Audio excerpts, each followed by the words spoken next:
صندوق اعتصابات کارگری که رضا پهلوی سالهاست میخواد ایجادش بکنه سرنوشتش چی شده و ما ازش چی میدونیم؟ ربط این صندوق اعتصابات کارگری با اعتصابات جاری در ایران چیه؟ طبقه کارگر در چه وضعیتی به سر میبره؟ شادی امین هستم. ضمن تبریک اول ماه به تمام کارگرانی که در این سالها در صف مقدم مبارزه علیه جمهوری اسلامی بودند به این سوالات پاسخ میدم.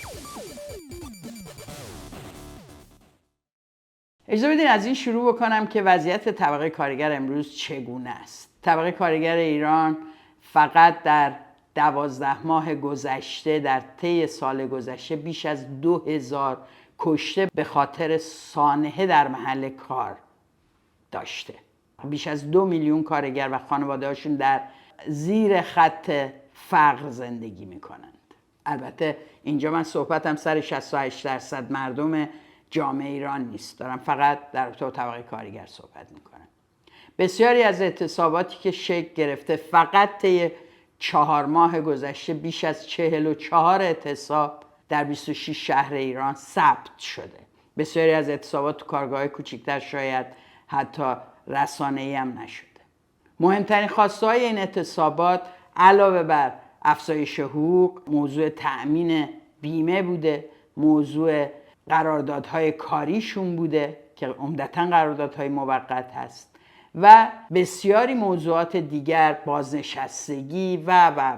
مهمه که اشاره کنم که این اعتصابات همینجوری که شکل نگرفته. کارگران تشکل‌های خودشون رو ایجاد کردن، تا جایی که میتونستن اینو در سطح سراسری به هم وصل کردن و در بعضی موارد اعتصابات خیلی وسیع رو در شهرهای گوناگون تونستن سازمان بدن و این قطعاً باعث سرکوب این تشکل‌ها، دستگیریشون. در حال حاضر 19 فعال شناخته شده کارگری در زندان‌ها هستن. یکیشونم که یک زن در خطر اعدام هست، شریفه محمدی است. و وقتی از طبقه کارگر حرف میزنیم فراموش نکنیم که زنان کارگر نسبت به مردان هم طبقه خودشون باز در محیط‌های کاری از تبعیضاتی رنج میبرن که مختص زنان هست و به این معنی طبقه کارگر درون خودش شاهد شکاف جنسیتی است که خوشبختانه در سالهای اخیر از سوی فعالین کارگری مورد توجه قرار گرفته. توجهی اما ناکافی. امسال 11 تشکل کارگری، زنان، پرستاران، بازنشستگان، معلمان و فرهنگیان مشترکاً اطلاعیه‌ای به ما نسبت اول ماه دادن که بدم نمیاد که تیکه‌ایشو براتون بگم. این اطلاعیه میگه مبارزات ما ادامه مبارزه زن زندگی آزادی است. اجازه بدین تیکه آخر اطلاعیه‌شون رو از خود اطلاعیه بخونم. اونها میگن اول ماه مه روز اعتراض به کل این نظامه. اول ماه مه در ایران در دل استمرار انقلاب زن زندگی آزادی داره برگزار میشه. روز جهانی کارگر تنها به طبقه کارگر مربوط نیست، بلکه مربوط به همه بخش‌های جامعه تحت ستم و تبعیضات اقتصادی، اجتماعی، جنسیتی، قومی، مذهبی و غیره است. همچنین مربوط به خانواده‌های دادخواه و خانواده زندانیان سیاسی و مخالفان اعدام و سرکوب است. ببینید داره از یک جنبش اجتماعی عظیمی صحبت میکنه که علالحساب جریان رضا پهلوی و هوادارانش با همه اونها بیگانند. یادتونه وقتی که حامد اسماعیلیون گفت دادخواهی حق خانواده های مجاهدین دهه 60 هم هست، چه حملاتی بهش کردن؟ موضوع قومی و حقوق قومی یا اتنیکی که اساساً با انگ تجزیه طلبی سرکوب شده. موضوع کارگران اساساً مورد توجه این جریان نه تنها نبوده، بلکه دائم در هر سخنرانی سعی کردن به ما یادآوری بکنن، به ما که نه، به سرمایه‌داران غربی که مطمئن باشین سرمایه‌تون تضمین در ایران، سودهای کلانی هم خواهید بود، ما اینو به شما قول میدیم. ولی هیچگاه حرف نزدن که اون کارگرانی که قراره برای این شرکت‌ها کار بکنن، برای این کارخونه‌ها کار بکنن، ارزش اضافه براشون تولید بکنن، در چه وضعیتی خواهند بود. حق سندیکا دارن، حق اعتراض دارن، اون موقع هم حق اعتصاب دارن، در دولت شما هم حق اعتصاب دارن اگر ناراضی باشن. از اینها ما چیزی نمیشنویم. البته چرا، بشنویم. وقتی این بیانیه و بیانیه‌های دیگر تشکل‌های کارگری رو به مناسبت اول ماه مه سال 1404 میخونیم، میبینیم که اساساً گفتمان پهلوی، یعنی گفتمان طرفدار سلطنت، اساساً بیگانه است با آنچه که به طور واقعی در اون طبقه کارگر میگذره.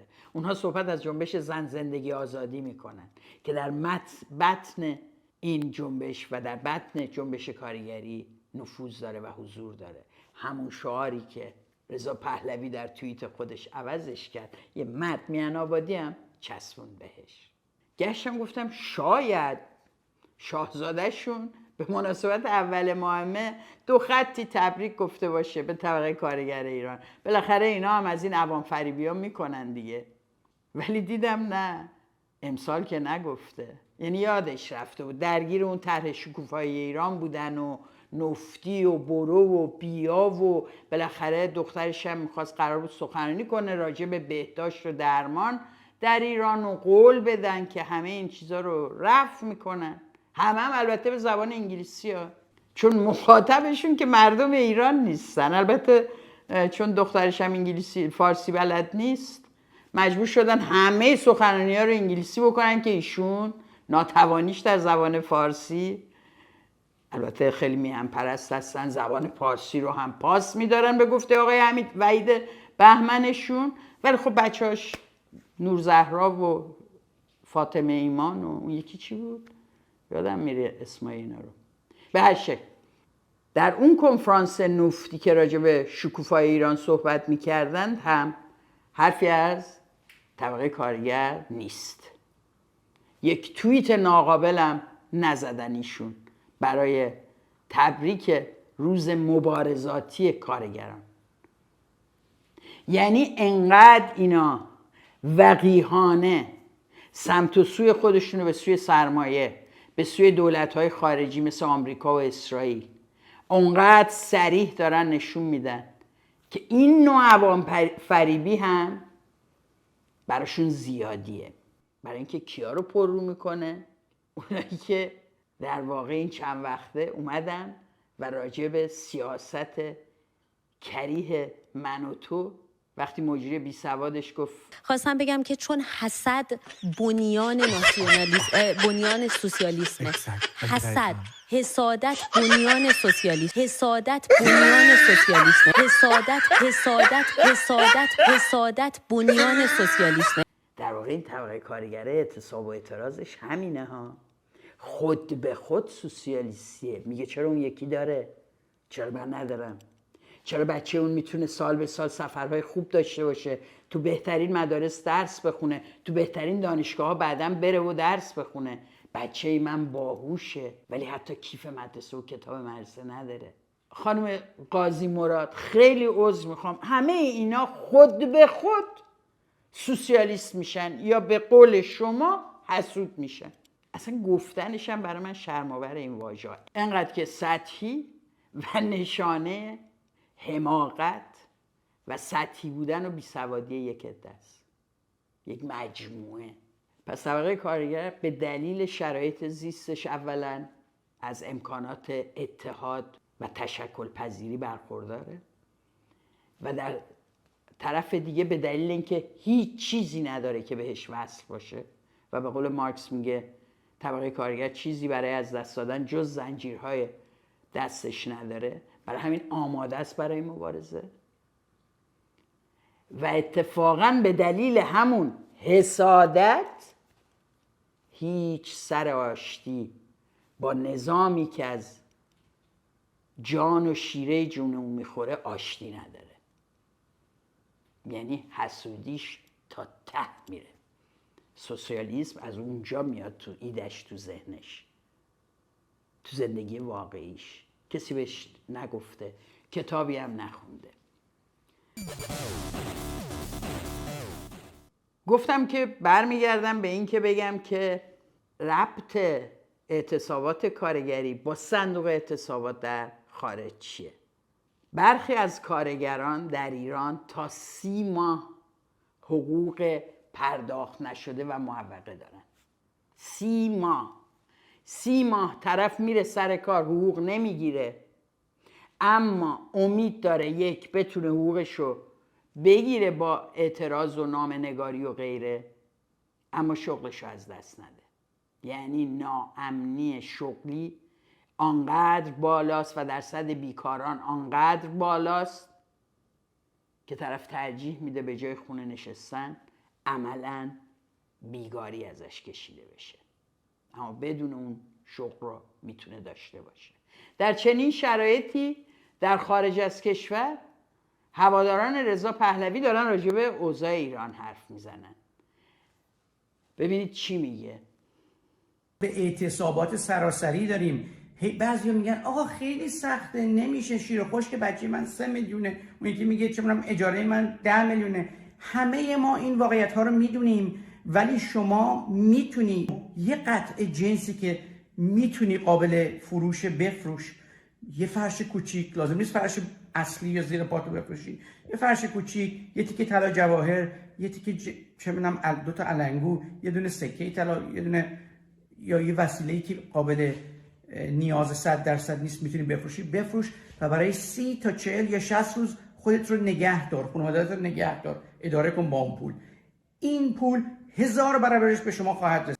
طرف نشسته تو کالیفرنیای آمریکا به طبقه کارگر با لحنی تحقیرآمیز به تک تکشون میگه برید جواهراتون رو بفروشید. جواهر میگه برید فرشتون رو بفروشید، اونم فرش بزرگی زیر پاتون نه، اون چند تا ابریشمی که تو انبار دارین و انداختین پادری و جلوی در توالتتون اونا رو ببرین بفروشین. شعور سطلی ببخشید شعور سلطنت طلب در همین حد دیگه، از کارگری، از طبقه کارگر، از وضعیتش در امروز جامعه ایران. حالا عده‌ای اومدن برای ما تعریف کردن که حالا این طبقه کارگر اگه میخواد اعتصاب کنه تنها مشکلش پوله، پس ما این مشکل رو حل میکنیم که جمهوری اسلامی رو 3 ماهه ساقط کنیم. گوش بدیم. ایجاد صندوق‌هایی برای پشتیبانی از اعتراضات و اعتصابات و تأمین آزادی ارتباطات از دیگر راه‌های حمایت از مردم ایران است که شخصاً سالها برای ایجاد آن رایزنی کردم. امروز می‌توانم به شما اعلام کنم که تعدادی از این صندوق‌ها در مراحل پایانی راه‌اندازی است و مؤسسان و گردانندگان آنها همکنون در تلاشند تا برخی موانع قانونی باقی مانده به ویژه برای ارسال کمک‌ها به ایران را هرچه زودتر برطرف کنند. مشکل طبقه کارگر اینه که رضا پهلوی میگه مشکل طبقه کارگر اینه که در زمان اعتصابش نان شب نداره بخوره و ما اینو با صندوق اعتصابات کارگری تأمین میکنیم. اولا در تمام این سالها صندوق اعتصابات کارگری، صندوق کمک به اعتصابات کارگری توسط تشکل‌های کارگری در خارج از کشور و در داخل شکل گرفته و کارکرد داشته. یک، از پولهای سرمایه‌داران خارجی هم پر نشده. گوش بدید. آقای آل‌رضا، با شما شروع می‌کنم که امروز صندوق کمک رسانی رو به اعتراضات و اعتصابات در داخل ایران در قالب وبسایتی به نام آرت فاند راه اندازی کردید. از این صندوق برامون بگید، یه مقداری بیشتر بدونیم که چه هستین. من درود به شما میفرستم. آرت فاند در حدود 2 سال پیش درست شد و چیزش این بود که بتونه پولهای بزرگتری به وجود بیاره از طریق دونیشن، کمک کردن مردم به این کار که بتونیم پشتیبانی بکنیم از اپوزیسیون، کسانی که با دولت امروز ایران موافقت ندارن و اینها اکثرا احتیاج به بودجه داشتن که بتونن بعضی از پروژه هاشون انجام بدن. در نزدیک 2 سال پیش همونطور که گفتم آرت فاند تأسیس شد و یه بودجه‌ای برای $1,000,000 از طریق کسانی که ایرانی امریکایی هستند و در اینجا شرکت‌هایی دارن این هدیه شد که با این پول شروع بشه. بعد با صحبت‌هایی که و اتفاقاتی که در ایران افتاده این روزها، اولین چیزی که پیش آمد این پروژه‌های آینده که داشتیم فکر می‌کردیم اینقدر اهمیت نداره تا اینکه کمک رسانی به داخل ایران باشه. از این نظر ما این فعالیت رو شروع کردیم. ما فکر می‌کردیم که این کار خیلی ضروریه و به سرعت باید انجام بشه. از این نظر مخصوصا طبق صحبتی که شاهزاده کردن، ما اینو به وجود آوردیم، درستش کردیم و از یکی 2 ساعت پیش این سایت باز شده برای کسانی که میخوان دونت بکنن و پول بدن، هدیه بدن و کمک بکنن که ما بتونیم این صحبتی که شاهزاده گفتن به چه کارهایی بودجه لازم داریم بتونیم. این تقیه آل رضا شونه ها، همون که آرت فاندو زده بود، یعنی هنر فاندخوری. آرت فاند یه وبسایت هم براش درست کردن که الان از دسترس خارجه. خودش در مصاحبه با صدای آمریکا این آقای آل رضا میگه خلاصه شاهزاده فرمودند و ما داریم اجرا میکنیم و 1 میلیون هم از یه سری شرکت ها گرفتیم برای آغازش، بقیهش هم داریم میریم بگیریم. به هیچ کس هم توضیح نمیدیم که چجوری اینو به ایران رسوندیم. شما لازم نیست فکر این باشین که چجوری پول جمع کنین و پول برسونین. آقای رضا پهلوی اون 60 میلیونیه که به ادعای خودش نقد در سال 57 آورده با خودش بیرون، 62 میلیون دلار در سال 57، یعنی 46 سال پیش آورده بیرون. یه بخشیشو بذاره این صندوق کارش را میفته. البته شایعه هست که چون ایشون کار نکرده این پول هم از بین رفته. پهلوی، پرسش‌های فراوانی در طول سالیان متمادی برای من و هم نسل‌های من وجود داشته. اینکه پدر شما با مقادیر فراوانی دارایی و پول از ایران فرار کرد. دقیقاً محمد رضا شاه پهلوی چقدر از ایران آورد بیرون؟ استادیش که به قول معروف میتونه در دسترس عموم باشه. با کمال میل شما میتونید برید اونجا نگاه کنید، دقیقاً جواب سوالت رو خواهی گرفت. نه آیه پهلوی، اون دوربین این برنامه برای من و بیننده‌های ما سنده. یعنی چیزی که شما اینجا بگید و اینجا ضبط بشه و پخش بشه ثبت میشه، آرشیو میشه و به عنوان ما قبول میکنیم. اینا رو بیار دوباره تو برنامه. نه شما هر چی اینجا بگید ما به عنوان حقیقت قبول میکنیم. شما فقط بگید که چقدر. حالا میخوای اعلام بکنم حدود 62 میلیون دلار. حدود 62 میلیون دلار. بله. خیلی ممنون. چقدر با واقعیت جوره و چقدر فرای این مبلغ اینا آوردن و خوردن از اموال همون طبقه کارگرا، از همون مردمی که امروز دارن سنگشو به سینه میزنن. پول همونا بوده، جمع شده بوده. همون کارگرایی که اون موقع هم اعتصاب کردن، اون موقع هم اعتراض داشتن، اون موقع هم از سوانح کاری میمردن، اون موقع هم بچه هاشون مدرسه نمیتونستن برن، اون موقع هم در دور میدون شهرها کارگرای فصلی و بیکار میشستن تا یکی سوارشون کنه برن کار ساختمونی بکنن، مثل امروز. جالبه که سرنوشت این صندوق اعتصابات اینا معلوم نمیشه. بعد امیر اعتمادیشون ببینین چی میگه. اینقدر اینا وقیحن که همه چی رو انکار میکنن. این صندوق اعتصابات ضمناً مال امروز و دیروز نیست، یک قدمت تاریخی داره. اینا همینجور تحت عنوان صندوق اعتصابات از سال 2018 2019 دارن پول جمع میکنن. معلوم هم نیست کجا شکل گرفته، به کی قراره بره و مکانیزماش چیه. نه شفافیت. اینا میخوان دولت تشکیل بدن با طرح پروژه شکوفاییشون و علیه فساد مبارزه کنن. فساد همین امروز سر تا پاشونو گرفته. اما رضا پهلوی دید هیچ کس این اعتماد رو نداره بهش و اینا هم نشون دادن که با طبقه کارگر اساساً کاری ندارن جز وقتی که بیان سر کار اینا رو بفرستن در شرکت‌های دوستاشون که قراره بیان ایران کار کنن. ضمناً حواسشون هم باشه که اعتراض و اعتصاب نکنن. قوانین کافی در این رابطه تصویب خواهد شد، میگن توی اون طرحشون. دید اتفاقی نیفتاد. ببینید با پولیتیکو که مصاحبه کرده هفته پیش چی میگه؟ میگه دولت‌های غربی باید بیان صندوق اعتصابات درست کنن. اینم باز حرف جدیدی نیست. اینا پول‌های بلوکه شده ایران رو میخوان بگیرن. می‌خوایم از قانونگذارها که از دارایی‌های مسدود شده جمهوری اسلامی استفاده کنید که پول مردم ایران هست که کمک کنید به اعتصاب کار و به اسم صندوق اعتصابات ازش استفاده کنن، به عنوان اپوزیسیون دموکرات ازش استفاده بکنن. در واقع اینا دارن دائم میگن پول پول پول پول بدیم به ما. فقط پوله که مشکله که ما نمیتونیم انقلاب کنیم. ای پول داشتیم ما این ارتش 85 میلیونی را انداختیم، حالا پول بدیم. از پولهای بلوکه شده ایران هم نمیگذرن. اینا حتی نامه دادن وقتی سوختای ایران که به صورت قاچاق در آبهای بین‌المللی بوده گرفته میشده و بلوکه میشده، اینا میگن اونا رو هم پولشو بدین به ما.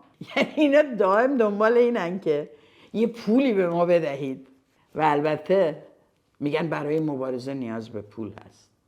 اینا همونایی هستن که سازمان حقوق بشری رو برای دریافت پول چه از دول غربی چه از خصوصیش دائم دارن بهشون فحاشی میکنن. همونا در واقع اینا تمامیت خواهیشون رو اینجا هم نشون میدن.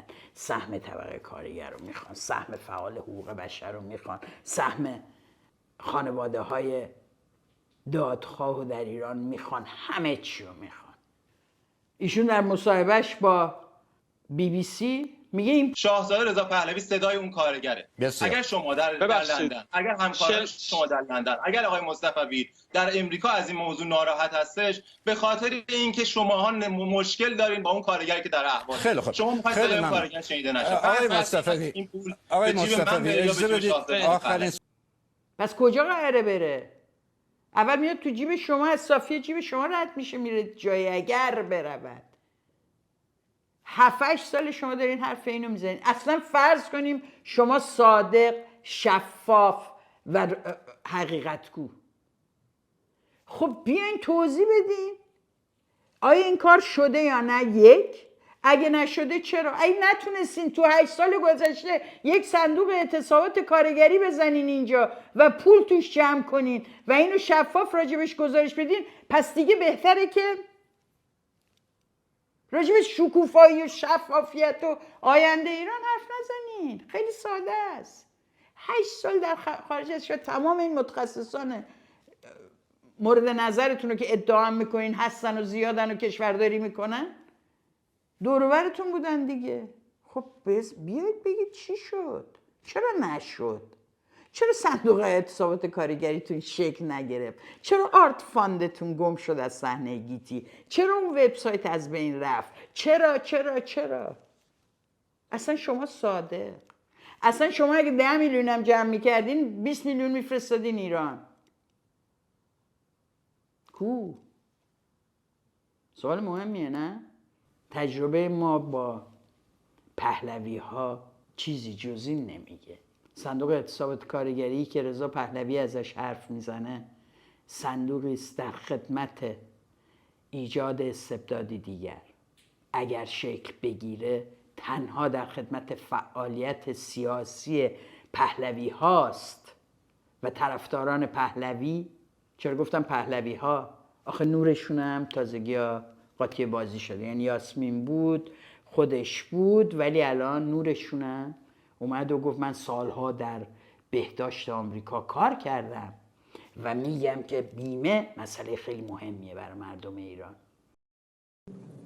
I worked in healthcare in the United States for several years now. Healthcare is not just a policy issue, it is a human right. It is a reflection of how we as a nation value the dignity and well-being of our people.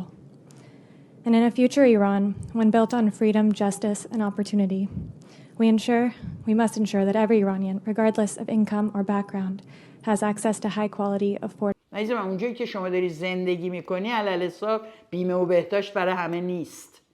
مردم به خاطر بیماری خونه هاشون رو از دست میدن. در یک تظاهرات شرکت کردی برای حق بیمه؟ نه، احتیاجی ندارین. شما بیمه های خصوصی عالی دارین. میبینید تمام زندگی اینا دوگان است و بیگانه با آنچه که مردم ایران دارن در شهرهای گوناگون ایران تجربه میکنن. طبقه کارگر که بماند. چرا شما اصلا انقدر میگین مردم باید مشارکت داشته باشن؟ در همین طرحتون اولیش یا دومین بندش از مشارکت مردم در تصمیم گیری های سیاسی. خب پاسخ بدین. شما پاسخگو نیستین به سوالات زیادی که سر این مسائل مطرح شده تا به حال. دائم حمله به کسانی که تونستن حقیقت رو در پشت پرده های شما بیان بکنن. ادعای این که ما فردای ریزش و ترانزیشن دولت رو داریم و همه چیش هم جوره. خب خوندیم برنامه‌هاتونو، همین طرح شکوفاییتونه.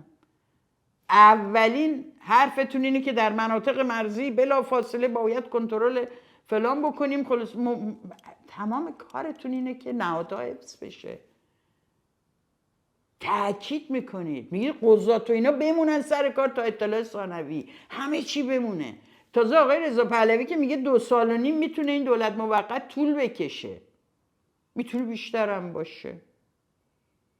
و چون ممکنه که قانونگذاری نشده باشه از قوانین قبلی استفاده میکنیم. بالاخره مردم میمیرن، بچه دار میشن، ارث میخوان، ازدواج میکنن، به دنیا میان، بعد یه قانونی باید حاکم باشه دیگه. خرید و فروش میکنن، میگه قوانین قبلی، یعنی زمان شاه. یعنی فاجعه رو ببینید. تنها فکر کنم ایرانه که بعد از 46 سال عده‌ای میان میگن ما میخوایم برگردیم به 50 سال پیش، در آینده برگردیم به 46 سال پیش. به لحاظ قانونی ها، به لحاظ حقوقی، اینکه چه درکی در اون موقع در سطح جهان راجع به موضوعات مختلف بوده، ایران هم یکیش، به همون میزان عقب مونده، شاید از خیلی جا عقب مونده تر. دوباره ما میخوایم ولی برگردیم اونجا. ما ایرانی هستیم، تاریخمون خیلی مهمه برامون، هی برمیگردیم. این اون گفتمان تحقیرآمیزیه که اونا در تو مبارزات مردم، پیشرویشون، تلاششون برای رسیدن به ترقی و پیشرفت. ترقی میدونی یعنی چی؟ یعنی گام‌هایی برداشتن از نقطه صفر، دائم به جلو اومدن. چیزی که شما اصلا حرفش رو بزنین، بعد اون طرفداراتون شما رو مورد سوال قرار میدن. چطور میشه مترقی بود و بازگشت کرد به گذشته؟ چون اگر شما چیزی برای ارائه داشتید لازم نبود دائم به گذشته برگردید که. شما طرح رو برای آینده میدادید، مردم خودشون میگرفتن اگه لازم بود.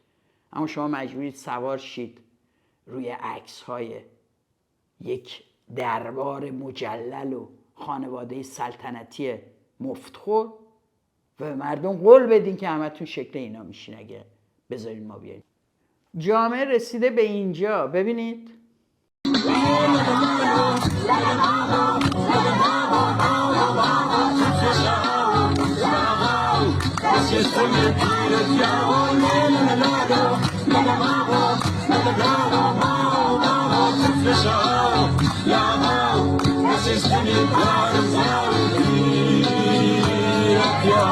دخترانش تو پارک نشستن سرود توف به شاه و توف به مرد سالاری میخونن. بعد اینا هنوز دارن صحبت از شاه و البته ترکیبشون هم نگاه کنین، مردانی که قراره برای آینده ایران تصمیم بگیرن. اساساً هیچ برنامه‌ای برای پروسه سرنگونی ندارن جز البته تماس با فرماندهان سپاه و تشویق اونا به همکاری و ریزش و گفتن کینگ رضا پهلوی. اما طرحشون برای شکوفایی بخوان بعد از به قدرت رسیدن طرح کامل و جامعیه. این طرح برای حفظ منافع گروهی خاص و حفظ منافع سرمایه و شرکت هایی که تمام این سالها جان کارگران توسط اونها در مراکز تولیدی اونها گرفته شده هستند. رضا پهلوی قول امنیت سرمایه در ایران رو بارها و بارها در کنفرانس‌های گوناگون به زبان انگلیسی به جهان سرمایه داده. صندوق اعتصابات کارگریش در خدمت اینه که اتفاقات سریعتر بیفتد، پولی دست اینها برسد و این قول رو برای اونها اجرا بکنه. دروغ صندوق اعتصابات در خدمت اعتصابات کارگری دروغی است که به کار لابی بین المللی شما می آید و دیگر هیچ.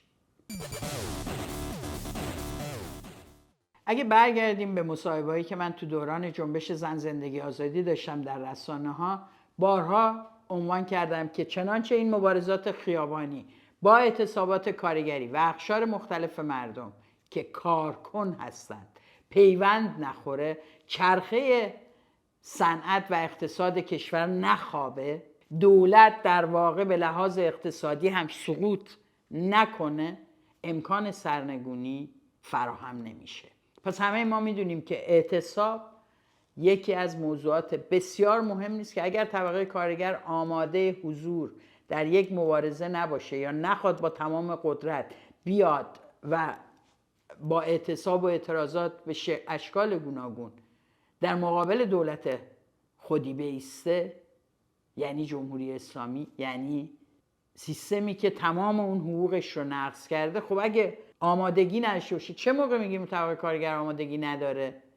وقتی که احساس بکنه اگه بیاد جلو برای اون مبارزه نهایی ها، اونجایی که میخواد قدرت رو بگیره، اگه حس کنه آمادگی نداره و با حضورش در این مبارزه به آن شکل قدرتمند و گسترده و سراسری میتونه بار دیگه رو دوشش یک جریان استبدادی ضد کارگری بیاد سر کار، قطعا مطمئن باشین این طبقه کارگر امروز با تجربه 57 این نگاهو داره که مکس بکنه، بیشتر سازماندهی بکنه، بیشتر قواش رو تقویت بکنه تا برای روز نهایی بتونه برای اون رزم نهایی وارد میدون بشه. پس واقعیت اینه که اعتصاباتی که تاکنون داره رخ میده که عمدتاً خواسته‌های صنفی رو مطرح میکنه، هنوز اون قدرت طبقه کارگر رو به نمایش نذاشته. اما وقتی هم که اعتصاب کردن، صندوق اعتصابات کارگری توسط تشکل‌های کارگری ایجاد شده و برای اونها در واقع مایحتاجشون رو از اون طریق تأمین کرده.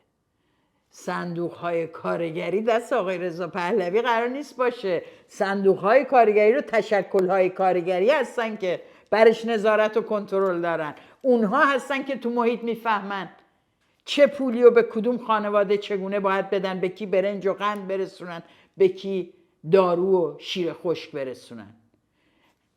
معیار شما احتمالاً برای پخش پولهای بادآورده‌ای که درصد بالایش خرج سفرهای لوکس شما خواهد شد به این ور اون ور، اگر چیزی هم به ایران برود، احتمالاً معیارتون زدن عکس خودتون یا پدرتون در صفحات مجازی آن کارگران یا گفتن جاوید شاه خواهد بود.